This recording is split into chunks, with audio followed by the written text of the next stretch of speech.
Hello all, welcome to this MVC tutorial. This is part 2. इससे पहले हम लोगों ने MVC के 5 क्वेश्चन पोस्ट किए थे, तो today again we will talk about the next 5 questions. So let's start. So let's start the today's session with this beautiful quote by Benjamin Franklin. An investment in knowledge pays the best interest, and it's absolutely correct. Okay. So let's start. First question of today is what are the steps for the execution of an MVC project? तो basically question ये है कि अगर आप कोई request करते हो MVC application के लिए, तो उसकी जो एक लाइफ साइकिल होती है उसमें कौन कौन से फेजेस होते हैं। तो अगर हम MVC की लाइफ साइकिल की बात करें कि जब आप एक ब्राउजर में URL लिखते हो, उस URL के बाद से जो ब्राउजर पे पेज आता है तब तक कौन कौन से स्टेप्स होते हैं, तो बहुत ही सिंपल है। तो होता क्या है in case of MVC, let's say कि आप लिख रहे हो home/about, तो सबसे पहली रिक्वेस्ट जाती है IIS के पास कि हाँ किसी ने होम/अबाउट को एक्सेस करने की कोशिश की है। तो home is a controller name, about is the action name. तो सबसे पहले क्या होता है कि आपकी एक रिक्वेस्ट MVC एप्लीकेशन रिसीव करता है कि someone wants to access the home about. उसके बाद से आपकी फिर एक राउटिंग परफॉर्म होती है। राउटिंग परफॉर्म कहने का मतलब MVC एप्लीकेशन ये पता लगाने की कोशिश करता है कि कौन सा कंट्रोलर है और उस कंट्रोलर का कौन सा एक्शन मेथड एग्जीक्यूट करना है। और ये चीज पता लगाने के बाद एक रिक्वेस्ट हैंडलर क्रिएट होता है। रिक्वेस्ट हैंडलर क्रिएट होने का मतलब कि जो आपने URL लिखा है home/about, कि आपके होम कंट्रोलर के पास जाके अबाउट एक्शन मेथड को एग्जीक्यूट करना है। तो पहली आपकी रिक्वेस्ट आई, फिर राउटिंग परफॉर्म हुई कि हाँ ये कंट्रोलर नेम है, ये एक्शन नेम है। तो फिर आपका एक रिक्वेस्ट हैंडलर क्रिएट हुआ जो उस कंट्रोलर के एक एक्शन मेथड को एग्जीक्यूट करेगा। Next step is execute controller and invoke action. तो फिर उस कंट्रोलर का एक एक्शन मेथड एग्जीक्यूट होता है और उस एक्शन मेथड के अंदर आप जो भी ब्राउजर को रिटर्न करते हो, that can be a string, that can be HTML, that can be A JSON, तो फिर वो ब्राउजर के ऊपर डिस्प्ले हो जाता है। तो बहुत ही सिंपल सी लाइफ साइकिल है। और हो सकता है आपसे पूछा जाए तो एक रिक्वेस्ट आती है, राउटिंग परफॉर्म होती है, उसके बाद एक रिक्वेस्ट हैंडलर क्रिएट होता है जो आपकी रिक्वेस्ट को हैंडल करेगा, और उसके बाद से आपके कंट्रोलर और एक्शन मेथड इन्वोक होते हैं और ब्राउजर के पास रिजल्ट आ जाता है। एक बहुत छोटी सी लाइफ साइकिल है which you need to remember, और बहुत ही आसान है और हो सकता है आपसे पूछ ली जाए। तो let's move to the next question now. So next question is how can you navigate from one view to another view using a hyperlink? तो सपोज आपके पास MVC में एक व्यू है, एक CSHTML पेज है जिसमें एक हाइपरलिंक है जिसके थ्रू आप एक पेज से दूसरे पेज के ऊपर रिडायरेक्ट करना चाहते हो। तो यूजुअली हम जो प्लेन HTML होती है उसके अंदर we use the AHREF tag, but यहाँ पे हमारे पास क्या है, एक HTML हेल्पर क्लास के अंदर एक मेथड होता है that is called the action link. तो with the help of the action link method of the HTML helper class we can redirect from one page to another page। तो उसका syntax क्या होता है? तो syntax is you will write the HTML.actionLink method and you will pass some parameters। In parameters का मतलब क्या होता है वो मैं आपको एक्सप्लेन कर देता हूं। जो पहला पैरामीटर होता है वो आपका लिंक का टेक्स्ट होता है कि आप जो लिंक क्रिएट कर रहे हो उसके ऊपर क्या लिखा हुआ आएगा। तो इन अवर केस जो लिंक होगा उसके ऊपर अबाउट लिखा हुआ आएगा, and once you will click on that link button, जब आप उस लिंक बटन पे क्लिक करोगे तो आपका अबाउट नाम का एक एक्शन मेथड कॉल होगा। और वो अबाउट नाम का एक्शन मेथड कौन से कंट्रोलर के अंदर है? आपका जो थर्ड पैरामीटर है वो आपको कंट्रोलर नेम बताता है कि होम कंट्रोलर के अबाउट एक्शन मेथड को कॉल करना है। ओके, तो about is a link test.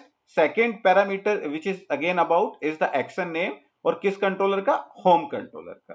तो एक्शन लिंक मेथड को आप इस तरीके से यूज कर सकते हो। तो जब आपका होम कंट्रोलर का अबाउट एक्शन मेथड कॉल होगा तो वहां से आप जिस व्यू को भी रिटर्न करोगे तो फिर ब्राउजर पे वो वाला व्यू आपको मिल जाएगा। तो this is how you will redirect from one view to another view. You can use the HTML helper class for that. We have a method named action link of the HTML helper class which you can use. So hope this is clear. So and let's move to the next question. So next question is how to mark a method that method should not work as a action method in controller.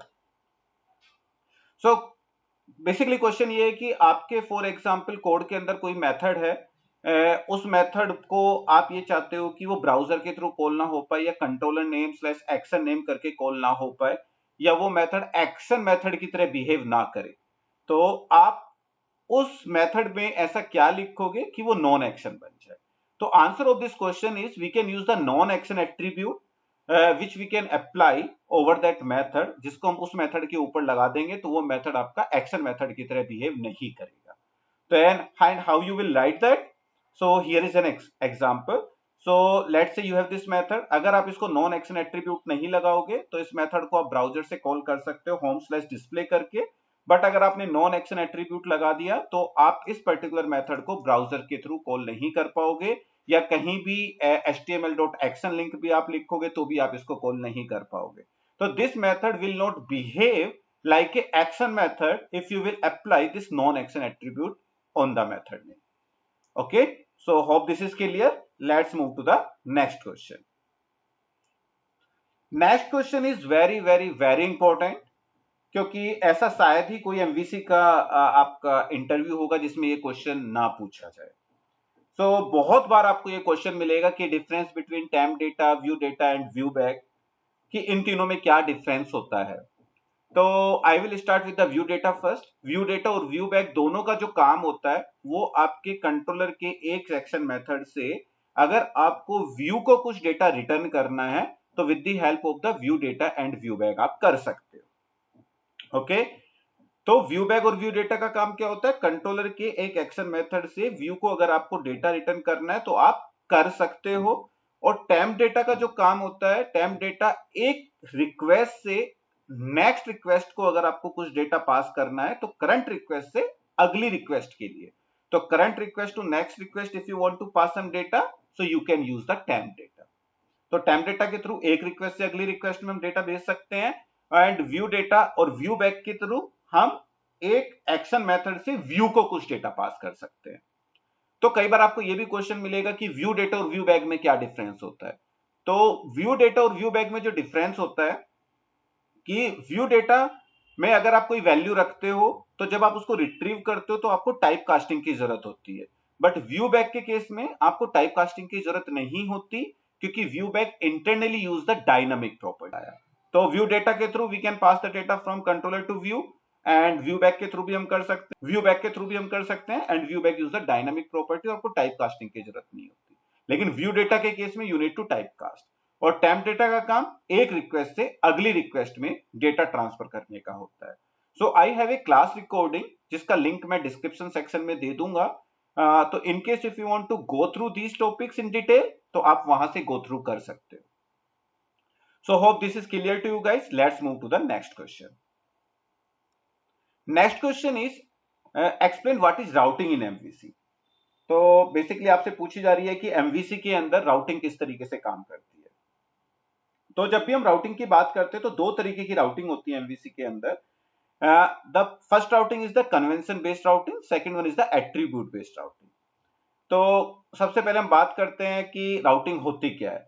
तो routing basically अगर आप कोई URL type करते हो browser के अंदर तो उसके अगेंस्ट उसका कौन से कंट्रोलर का कौन सा एक्शन मेथड एग्जीक्यूट होगा, तो ये राउटिंग आपको बताती है. तो लेट्स से कि if you are writing home slash contact तो आपकी एमवीसी एप्लीकेशन होम कंट्रोलर के कॉन्टैक्ट एक्शन मेथड को कॉल करेगा. तो ये आपका राउटिंग के थ्रू आपको पता लगता है. तो whatever URL you are typing on the browser उसके अगेंस्ट आपको क्या रेस्पॉन्स मिलना है, तो ये राउटिंग बताती है. तो दो तरीके की राउटिंग होती है, कन्वेंशन बेस्ड राउटिंग होती है और एट्रीब्यूट बेस्ड राउटिंग होती है. तो कन्वेंशन बेस्ड राउटिंग में हम एक जेनरिक राउट लिख देते हैं कि हमारा सबसे पहले अगर हम ब्राउजर में लिख रहे हैं तो पहले कंट्रोलर नेम फिर एक्शन नेम लिखेंगे और उसके अकॉर्डिंग हमारी राउटिंग चलेगी. एट्रीब्यूट बेस्ड राउटिंग में हम हर एक एक्शन मेथड के ऊपर जाके ये बताते हैं कि ये वाला एक्शन मेथड इस राउट के थ्रू कॉल होगा. ओके, तो वो जरूरी नहीं है कि आपका controller name slash action name हो सकता है एक्शन नेम अबाउट हो और आप उसको किसी दूसरे नाम से कॉल करना चाहते हो तो आप उसको उस पर्टिकुलर एक्शन मेथड के ऊपर जाके एक राउट लिख सकते हो अलग से कि ये वाला एक्शन मेथड इस राउट के थ्रू कॉल होता है, जिसको हम एट्रीब्यूट राउटिंग बोलते हैं. तो हर एक एक्शन मेथड के ऊपर हम एट्रीब्यूट्स लगाते हैं and that is called the attribute routing. So we have two types of routings. The first one is the convention based routing, the second one is the attribute based routing. And आपके जो routes होते हैं उनके कौन कौन से parts होते हैं, तो बेसिकली तीन पार्ट होते हैं. सबसे पहले है एक कंट्रोलर नेम होता है, एक एक्शन नेम होता है, और अगर आपको कुछ डेटा पास करना है तो फिर तीसरा पैरामीटर होता है विच इज ऑप्शनल. ओके, तो controller name slash action name भी आप लिख सकते हो. आप जैसे कॉन्फ़िगर करोगे अपने राउट को उस तरीके से कॉन्फ़िगर हो जाएगा एमवीसी एप्लीकेशन के लिए. और जितनी भी कॉन्फ़िगरेशन रहती है वो हमारी एमवीसी एप्लीकेशन में एक फाइल होती है route.config.cs, जिसके थ्रू आप अपने एप्लीकेशन के राउट्स डिफाइन कर सकते हो कि आपके एप्लीकेशन का route controller name slash action name होगा कि action name slash controller name होगा. तो in route.config.cs you can define those routes and जो भी आप यहाँ पे डिफाइन करोगे उसकी तरह आपकी एमवीसी एप्लीकेशन के राउट्स काम करेंगे. ओके, तो आपको याद रखना है दो राउटिंग होती हैं which is very important. The first one is the convention based, the second one is the attribute based. So hope this is clear. तो अगर आपको कोई और क्वेश्चन है जो आपसे इंटरव्यू में पूछा गया है तो you can write in the comment section, I will try to answer. And please keep sharing, please like and please subscribe the channel. Okay, thank you very much. Thank you.